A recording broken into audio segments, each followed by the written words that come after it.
اگر تو مصطفیٰ کریم کا کلمہ پڑھتی ہے تو میں بھی اسی نبی کی ماننے والی ہوں۔ کہا بات کیا ہے، میرا کیوں ہے سارا؟ تو وہ خاتون کہنے لگی وہ 2 سال 3 سال سے میرے ساتھ نکاح تھا اور اس نے بتایا تھا مجھے کہ میری بیوی بھی ہے، اور میں غریب تھی تو میرے والدین کو بھی بتایا تھا کہ میری دوسری شادی ہے۔ یہ مکان اس نے مجھے لے کے دیا تھا، میرے تمام اخراجات وہ پورے کرتا تھا، نان و نفقہ کا خیال رکھتا تھا، لیکن اب کہ جب وہ آیا تو وہ بیمار تھا۔ اس نے مجھے بتایا کہ مجھے طبیب نے بتایا ہے کہ میں شدید بیمار ہوں، شاید بچ نہ سکوں۔ تو کہنے لگی وہ مجھے کئی لاکھ روپے بھی دے گیا اور جاتے دفعہ مجھے طلاق بھی دے گیا، فارغ کر گیا۔ کہنے لگا تو جہاں چاہے میرے بعد نکاح کر سکتی ہے، اور کہنے لگا میں چاہتا تھا پہلی بیوی کو بتا دوں، موقع نہیں بنا اور اس کا دل نہ ٹوٹے، بتا نہیں پایا، لہذا وہ مجھے ڈھیر سارے پیسے دے چکا ہے، سارا میرا حصہ مجھے پہلے سے دے چکا ہے۔ میری بہن اب یہ 4 بوریوں میں سے 2 میری نہیں بلکہ 4 کی 4 ہی تیری ہے، تو ہی اس کی حقدار ہے۔ تو بزرگ کہتے ہیں مجھے بتاؤ جن کے اندر اس قسم کے تقوی کی جھلک ہو ان کے لیے ہر نماز کے بعد دعا مانگنی چاہیے کہ نہیں مانگنی چاہیے؟ حضرت عمر کے زمانے میں ایک نوجوان تھا، نیک تھا، مسجد جایا کرتا تھا رات کو۔ تو مسجد جا رہا تھا تو رستے میں ایک عورت نے دعوت گناہ دی، ابن عساکر نے اس کو لکھا ہے۔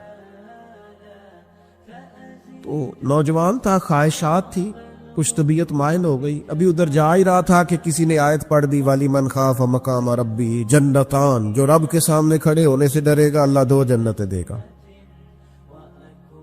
واقعی ڈر گیا، وہ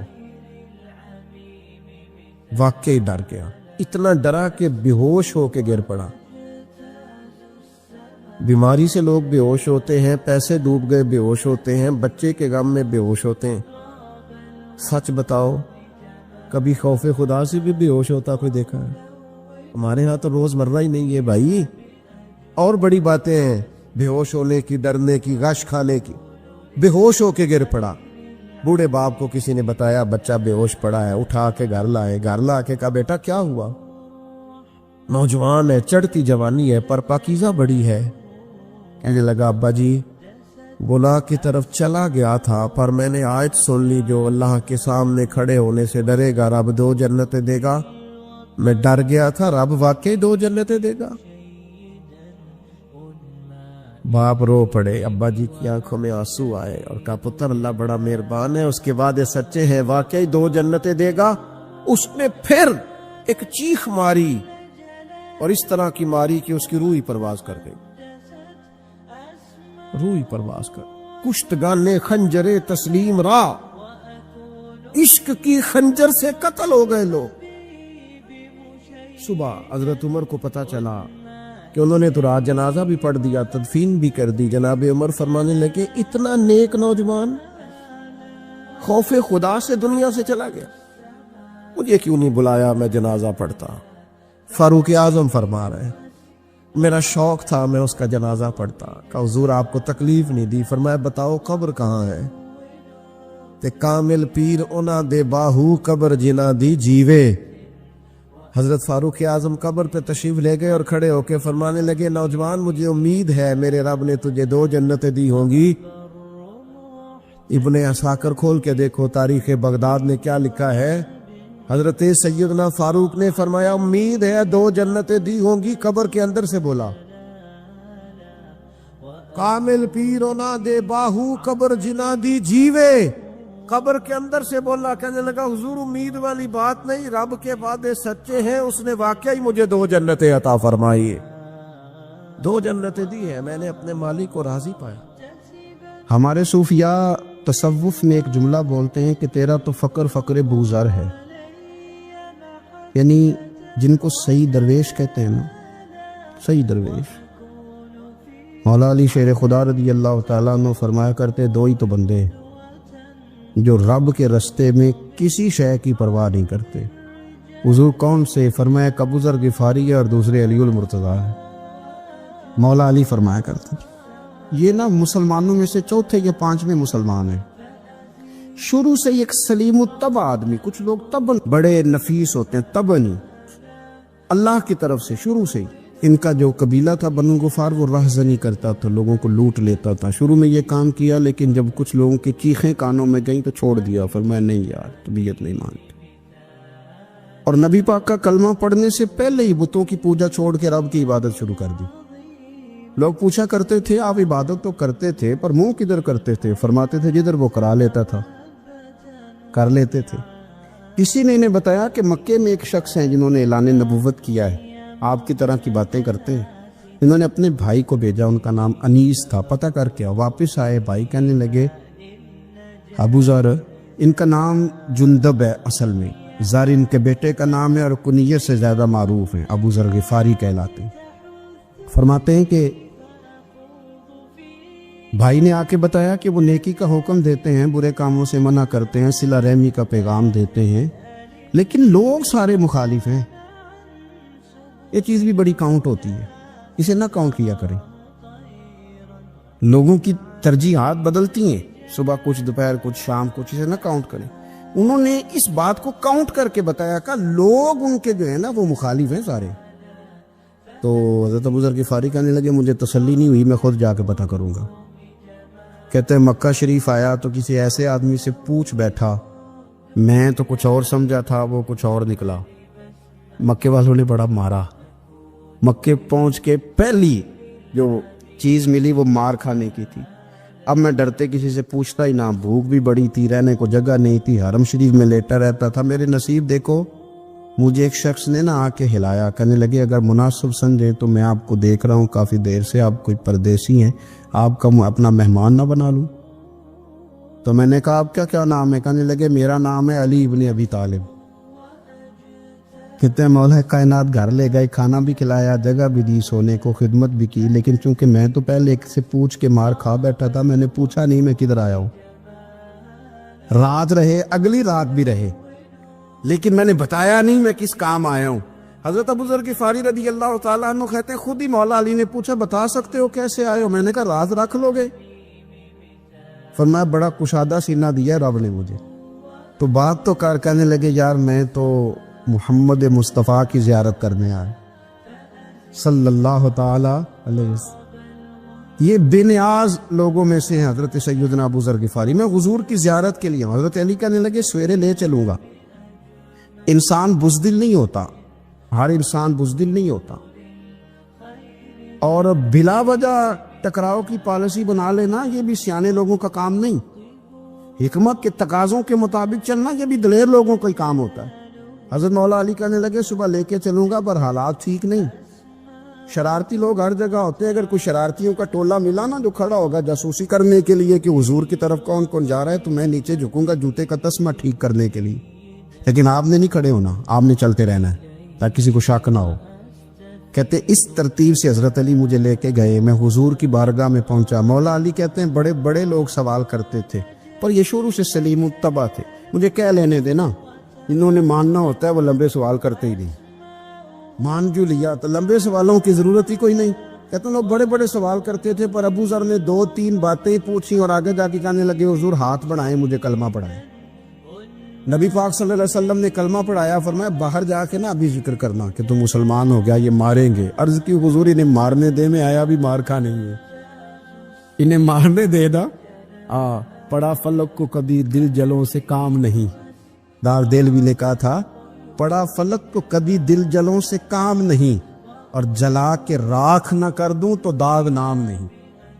ماری تو کھانے آئے ہیں، مارنے دے، کرنے دے زور جتنا لگانا ہے لگانے دے۔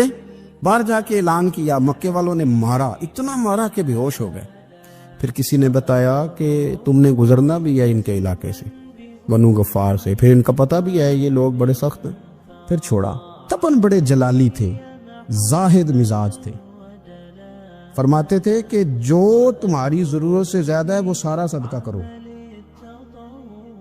کنز کے معاملے میں ان کا رویہ یہ تھا، صرف حضرت صدیق اکبر کو کچھ نہیں کہا انہوں نے، باقی حضرت عمر جیسے آدمی کو بھی کھڑا کر کے کہہ لیتے تھے یہ مال کیوں رکھا ہوا ہے خزانے میں، بانٹتے کیوں نہیں سارا؟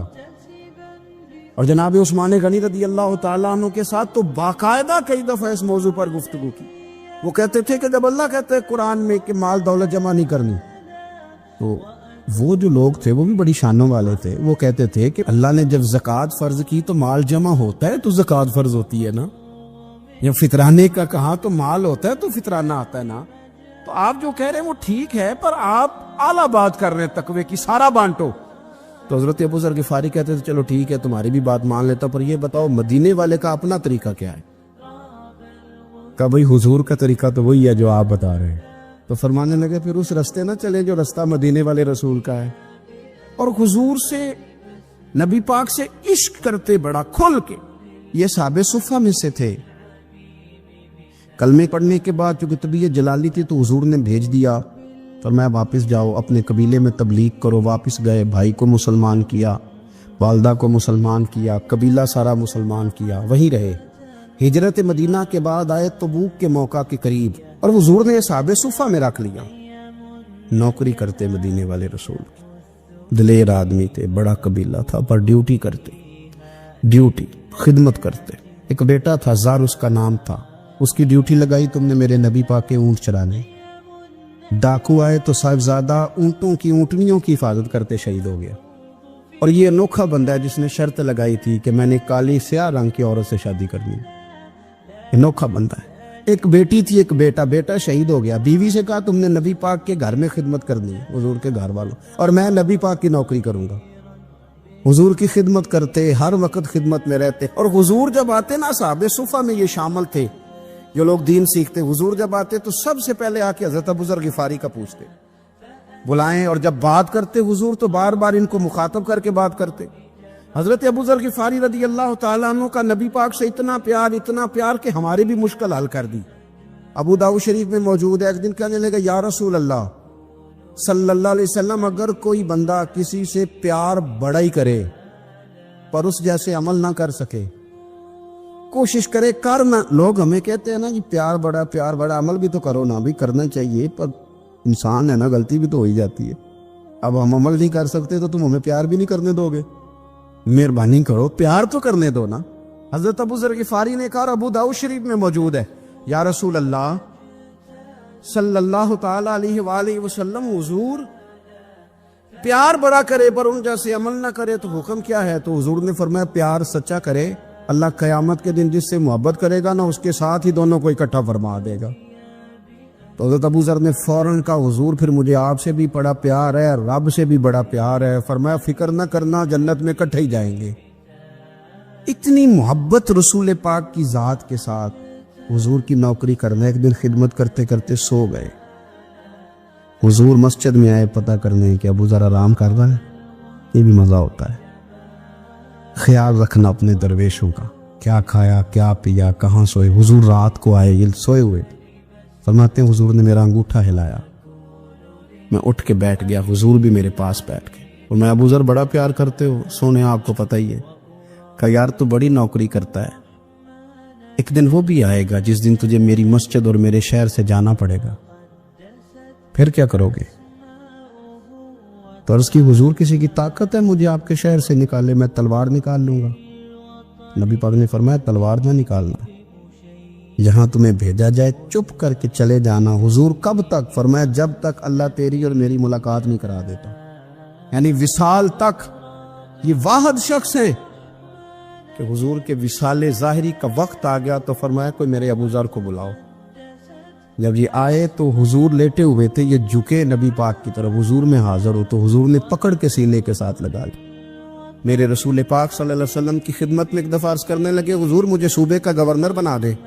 تو نبی پاک نے فرمایا ابو ذر میں عہدے پسند نہیں کرتا، تو تمہیں بھی میں کہتا ہوں عہدہ نہ لینا، تمہیں بھی کہتا ہوں عہدہ نہ لینا. فرمایا ابو ذر میں جو چیز اپنے لیے پسند کروں گا تمہیں بھی اسی کا مشورہ دوں گا. تم بندے اچھے ہو پر یہ کام تمہارے بس کا نہیں ہے. بڑے زاہد آدمی. میرے رسول کریم صلی اللہ تعالی علیہ وآلہ وسلم نے ان کے بارے میں فرمایا جس طرح نبیوں میں حضرت عیسیٰ علیہ السلام ہوئے. حضرت عیسیٰ دیکھیں نا، انبیاء میں اللہ تعالیٰ نے ہر قسم کی عظمت نبیوں کو دی. جناب سلیمان علیہ السلام کا تو تخت بھی ہوا میں اڑتا تھا، جن تک تابع دار تھے. اور نبیوں میں حضرت عیسیٰ بھی ہیں جن کے پاس گھر بھی کوئی نہیں، شادی بھی کوئی نہیں کی، اینٹ سرانے رکھ کے تکیہ بناتے. ایک ان کے پاس کنگھی تھی اور ایک پیالہ تھا. دیکھیں جو بندہ نیک ہو نا وہ بھی نیک ہیں, اللہ کے نبی ہیں. آپ اپنا تقوی مسلط نہیں کریں گے, جو وہ کر رہے ہیں وہ بھی مخلص ہو کے کر رہے ہیں. حکومتیں جو چلانی ہیں تو وہ کس نے چلانی ہے؟ اگر نیک بندے نہیں آئیں گے تو غلط لوگ آئیں گے, قوموں پہ ظلم کریں, وہ بھی اپنی جگہ ٹھیک ہے. لیکن یہ جو کر رہے ہیں یہ بات بھی اپنی جگہ بالکل ٹھیک ہے. ہم پتہ کیا کرتے ہیں, ہم چیزوں کو مسلط کرتے ہیں, ایک دوسرے پر مسلط نہیں کرے چیزوں کو. آپ جو کر سکتے ہیں, جو رستہ آپ کو صحیح لگتا ہے اختیار کر لیں. یہی تو ہمارے دین کا حسن ہے, یہ سارے رستے واضح کر کے ہمیں دکھاتا ہے. حضرت عیسیٰ علیہ السلام نے ایک دن دیکھا کہ ایک بندہ نا انگلیوں کے ساتھ اپنے بال سیدھے کر رہا ہے, تو آپ نے فرمایا یار کنگھی کے بغیر بھی کام چل سکتا ہے, کنگھی بھی خیرات کر دی. دیکھا ایک بندہ ہاتھ کا تکیہ بنا کے لیٹا ہے, تو فرمایا اینٹ بھی دے دو, کسی کے کام آ جائے. ایک دن دیکھا کہ ایک بندہ نا یوں چلو میں پانی پی رہا ہے, فرمایا پیالہ بھی رہنے دو, اس کے بغیر بھی کام چل ہی جاتا ہے. جناب عیسیٰ کا یہ زہد تھا. میرے نبی پاک علیہ السلام نے فرمایا جس نے جناب عیسیٰ کا زہد دیکھنا ہو وہ میرے ابو ذر غفاری کو دیکھے, ان کو دیکھے, یہ دنیا میں جناب عیسیٰ کے زہد کے مطابق چلتے پھرتے ہیں. ساری زندگی دولت کو, مال کو پسند نہیں کیا. جہاں رہتے تھے ایک گورنر صاحب نے 300 دینار تحفے میں بھیجے. تو ایک ہوتا ہے نا بندہ کہتا نہیں نہیں ضرورت نہیں. اور حضور سید عالم صلی اللہ علیہ وسلم نے حضرت عمر سے فرمایا تھا جو خود بخود آ جائے وہ قبول کر لو اللہ کی طرف سے. لیکن ان کا رنگ فقیری والا تھا اور تھوڑا انوکھا تھا. 300 دینار آئے تو فرمانے لگے اسے جا کے کہو تمہیں کوئی اور بندہ نہیں ملا دھوکہ دینے کے لیے, میرے گھر ہی مال بھیج دیا ہے. فرمانے لگے میرے پاس گدھا ہے سواری کرنے کے لیے, میرے پاس بکریاں ہیں دودھ پینے کے لیے, میرے پاس ایک چادر اضافی ہے سامان میں سے, میں تو ڈرتا ہوں کہ رب کہیں اس چادر کے بارے میں سوال نہ پوچھ لے, اور تم ہو کہ میرے پاس یہ لے کے آئے ہو. حضرت عثمان غنی کے پاس جا کے کہا کرتے کتنا لوگوں کے پاس پیسہ آ گیا ہے, ہر بندے کے گھر میں مال ہے, یہ کیا ہو رہا ہے, لوگوں سے کہیں خرچ کرے غریبوں پہ. عثمان غنی فرمانے لگے تمہیں تو خوش ہونا چاہیے کہ میرے دور میں لوگ خوشحال ہو گئے. آپ فرمانے لگے نہیں, وہ والا رنگ زیادہ بہتر ہے جو مدینے والے نے اختیار فرمایا, کیونکہ کچا رنگ للاری والا چڑھدا تے لیندا رہندا عشق تیرے دا رنگ محمد, جدوں چڑھ جائے پھر نہیں لیندا. آپ کی طبیعت کے اندر دولت سے بیزاری. حضرت ابو درداء, حضرت ابو موسیٰ اشعری, حضرت ابو ہریرہ رضی اللہ تعالی عنہ, یہ سمجھ لیں ان کے کلاس فیلو تھے, ان کے ساتھ پڑھا تھا انہوں نے. حضرت ابو ذر غفاری ان پر بھی جلال کرتے. آپ یقین کریں کہ طبیعت نا ایسے کیف میں آ گئی ان کو پڑھ کے. ان کو پڑھا جب کچھ دنوں سے تو کچھ انوکھا, یہ انوکھی وجہ ہے, سارے زمانے سے نرالے ہیں. یہ بندے کون سی بستی کے یار اب رہنے والے ہیں, یہ کس طرح کے لوگ ہیں, کیا سوچ ہے. حضرت ابو درداء رضی اللہ تعالیٰ عنہ کے گھر کے قریب سے گزرے تو حضرت ابو درداء مکان بنا رہے تھے. کیا جملہ کہا, تڑپ گئی روح. فرمانے لگے ابو درداء تجھ سے مجھے یہ امید نہیں تھی یار. فرمایا کیا ہوا؟ فرمانے لگے اب تیرا مکان بنانے کے لیے بھی اللہ کے بندوں کی پشتوں پر اینٹیں رکھی جائیں گی.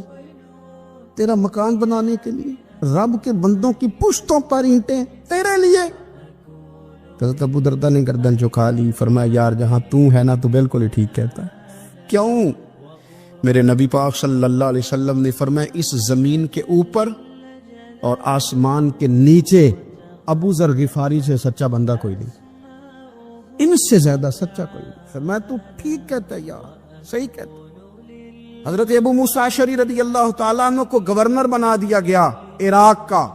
اب حضرت ابو موسیٰ اشعری صحابہ میں ایک بڑے جلیل القدر صحابی ہے, اور ان کی عظمتیں, رفعتیں, بلندیاں کیا کہنا, بڑی گہری دوستی تھی. لیکن جب وہ گورنر بن گئے نا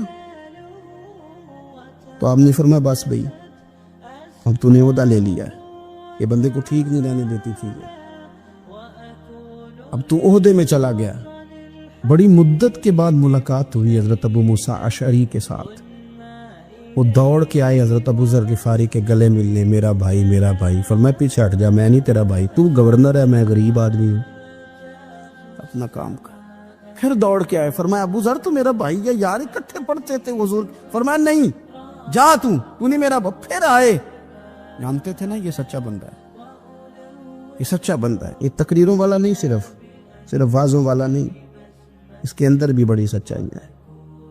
قریب آئے, آ کے کہا یار تو میرا بھائی ہے, میرے سینے لاگ. فرمانے لگے تو تیسری بار آیا ہے, مومن ہے, میں منہ نہیں موڑ سکتا, پر پہلے مجھے بتا گورنر بننے کے بعد تو نے مکان کتنے بنائے, باغ کتنے لگائے, چکیاں کتنی لگائی, کتنے تو نے چیزیں بنائی ہیں, پہلے بتا.